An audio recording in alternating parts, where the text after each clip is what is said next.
The manhunt for reality show contestant Ryan Jenkins ended yesterday when he was found dead in a Canadian motel, an apparent suicide. He was wanted for brutally killing his ex-wife, model Jasmine Fiore.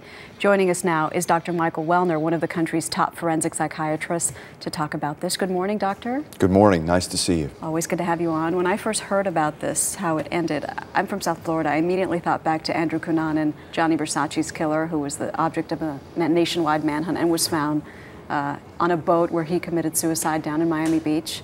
Did you make the same parallel? Yeah, you know, there are certain commonalities. Cunanan was a product of this celebrity culture. He attached himself to the high life, and he targeted Gianni Versace because he put himself into that spotlight. But the same vanity that targets a celebrity and the same vanity that puts herself on a reality show and seeks out a trophy wife is the same vanity that says, you can't reject me, so I'm going to kill you.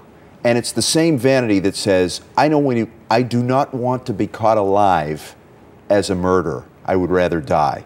And so that is how the two come together. Cunanan was not going to be caught alive as a murderer. And it was that same vanity of not being to put out there as public enemy number one. People might be wondering, keep hearing he's a reality show star. We should tell them that he was on this show, Megan Wants a Millionaire, for VH1, that will never air, that VH1 Well, has it's also decided to Pathology. cancel. You know, that's, you know, what is a reality show star? And what are the people, who are the people who attach themselves?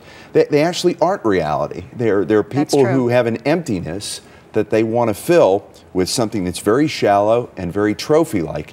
This is the kind of tragedy that fathers should talk to their sons about, being able to learn about how to tolerate rejection, and that women should talk to their daughters about staying away from men who value them as trophies, who can't handle the rejection of it when it ends, because these are the cocktails that end in domestic violence, and this is an ultimate tragedy. But this seems like someone who had mental issues, a problem far beyond that. I mean, to cut off somebody's fingers. Well, you know, there are two things. First of all, I don't think to take out her teeth so she wouldn't be identified. There are two things here. First of all, the mental issues of the reality show.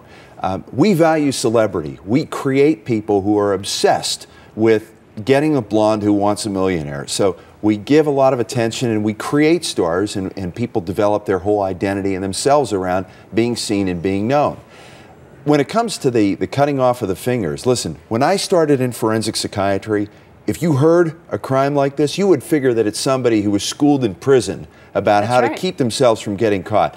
People are now homeschooled on being a criminal from primetime dramas. They learn from what they watch how to conceal a crime so they are not going to get caught. There's a responsibility issue. What are we teaching people? Why is it that 14-year-olds know how to keep from getting caught, how to hide a body? Is this what 14-year-olds should be learning? This is where he learned it. He didn't learn this in custody. He didn't learn this as a hardened criminal, and yet he knew what to do, and he was cold enough to treat someone whom he loved in such a dehumanizing way. It's disturbing all around. Dr. Michael Welner, thank you. Appreciate your interest. Appreciate your insight.